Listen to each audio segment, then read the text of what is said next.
the Los Angeles Clippers lost to the New Orleans Pelicans last night in the play-in tournament. The New Orleans Pelicans win the 8th seed, and they're going to be playing against the Phoenix Suns in the regular playoffs. And they're going to be moving on and moving forward.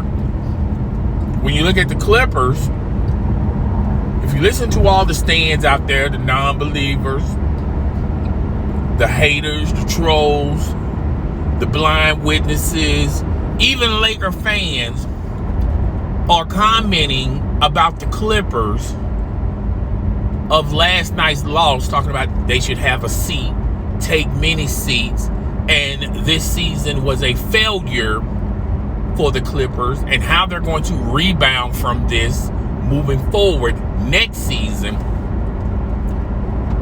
And out of the same mouth and out of the same air that they breathe, they talk about how if the Lakers trade Russell Westbrook or Anthony Davis or LeBron James, they're going to be back into their glory days. They, meaning the Lakers, and they shouldn't miss the beat. And they're also giving credit to the injury bug on why the Los Angeles Lakers were not successful this year. I don't care how you wrap the bow on it. At the end of the day, if you look at both of these teams, the Los Angeles Lakers and the Clippers, and if you hear what Ty Lue says, he wants to keep everyone on that team. He doesn't want to lose anybody.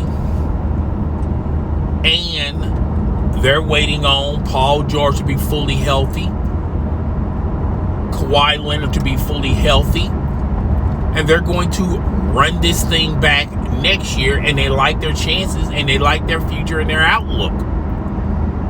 Can the Los Angeles Lakers say that? If they would have, if their ifs are a lot greater than the Clippers' ifs. The Lakers are betting that their ifs come to fruition. What if Anthony Davis can play a full season? What if LeBron James don't get nabbed too many times with the injury bug? What if they can trade Russell Westbrook out of Los Angeles and get better pieces that can help this roster? What if they can somehow make a trade for in Chi-Town to get DeMar DeRozan when you had an opportunity to get him last offseason? Whole lot of big what-ifs with the Los Angeles Lakers. Also, to be mindful of, it's not clear what version of the Los Angeles Lakers we're going to get because of no one knows the future of the Los Angeles Lakers. LeBron James said publicly he's not signing an extension with the Los Angeles Lakers no matter what they do, no matter what coach they choose, no matter how many pieces that they get for Russell Westbrook. He is not signing an extension. He's going to play out this contract, and he's going to see how the ball rolls next season, next free agency season. By all accounts, if you've been following LeBron James is a one-and-done guy. He plays maybe 3 or 4 years in the organization, and he moves on. He also has other aspirations and desires. He no longer has a huge hunger or desire or an appetite to win titles. Now he's trying to preserve his legacy, his career. And I'm not hating on the man. It is what it is. He's more concerned about personal stats and achievements, longevity, the possibility of playing alongside his son. He feels like those things are greater for him than to go to another organization or wait to see what this organization is going to do as far as competing for a championship.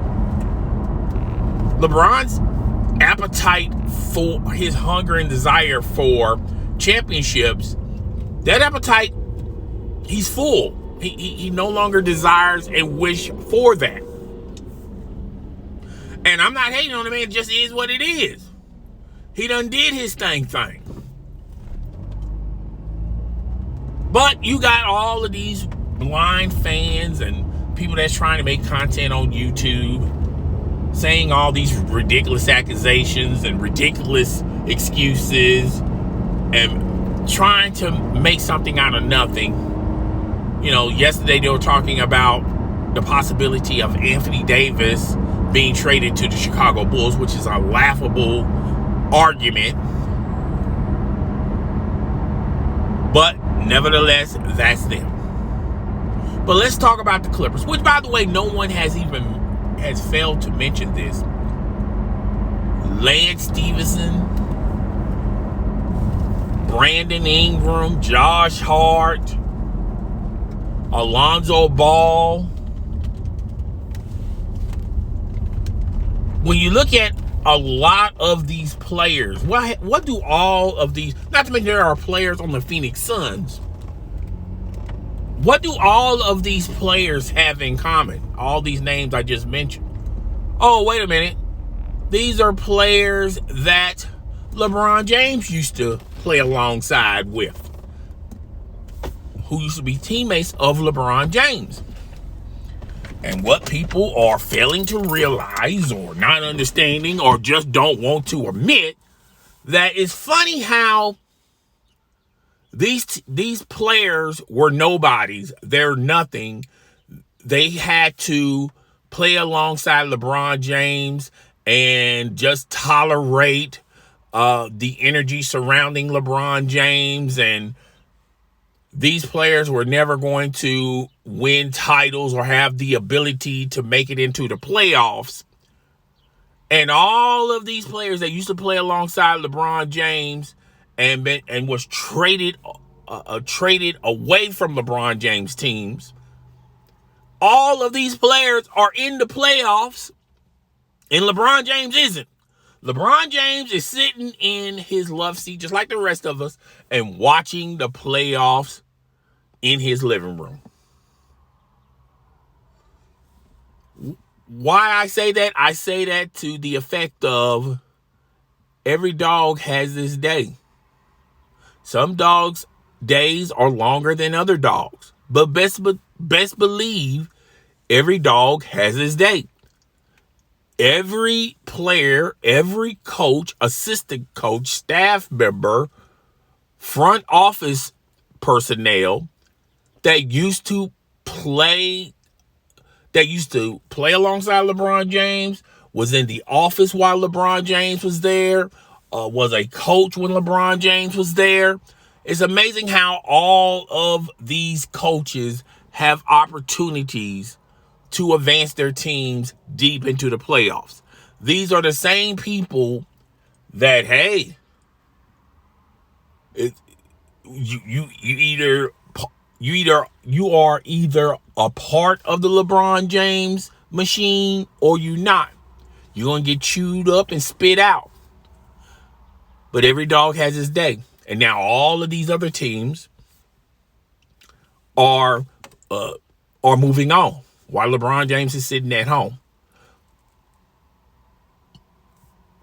What all this means for the Los Angeles Lakers, I feel like the Los Angeles Lakers still have a good future. Despite that they lost in the play-in tournament, they still have better odds and better chances to run it back with the team that they have. A couple of new pieces here and there, as long as they're not losing anybody. And now you got a fully healthy Paul George, a fully healthy Kawhi Leonard, which, by the way, I told you guys Kawhi Leonard was not going to play this season because of, if you look at Kawhi Leonard's past history, you know, if he's not fully healthy, he's not going on the court. If he's 95% healthy, if he's 90% healthy, he's not going on the court. I was preparing you Clipper fans, and I know a lot of people made a lot of shows and a lot of 4-hour live streams talking about the possibility of Kawhi Leonard returning to get the Clippers out of the play-in tournament. I knew that was not going to happen. But that's neither here nor there. But moving forward next season, I like the Clippers' chances in making the playoffs than the Lakers. I like the Clippers' chances of making it into the playoffs than the team that just beat them last night, the New Orleans Pelicans. At the end of the day, folks, I know a lot of people are going to spit out these stats, and stats are facts. Stats are facts. Stats are facts. And that explains a certain portion of the argument, but not the whole argument on why the Clippers lost last night. Truth be known and truth be told, the real reason why the Clippers lost last night is the New Orleans Pelicans was missing one star, and they had C.J. McCollum as well as Brandon Ingram. You know, the guy that LeBron couldn't win a title with. He's now in the playoffs, as well as Josh Hart and other players on that roster. They had more men on the court that could better their chances as far as advancing. And the Los Angeles Clippers didn't. But this is clearly not a failure for the Los Angeles Clippers. They had a better record than the Los Angeles Lakers. They were in a lot of tough dog fights, and they was fighting through the whole entire playoffs and they didn't have the majority they didn't even have their two stars the majority of the time. But yet they were in the play-in tournaments, and the Los Angeles Lakers were not. But, you know, a lot of people are going to say, well, LeBron really didn't want to be in the play-in tournament, so he just shut it down, and the Lakers really didn't want to be there. They just shut down shop. They were just playing through the emotions and things of that nature. Whatever, blase. I do know this for a fact, that if you look at the Clippers roster moving forward, if you look at the Lakers roster moving forward, who have more opportunities to make their team better? Who has more draft picks that can possibly, those draft picks, if they pick correctly, those players can help out their team a lot more than the other team?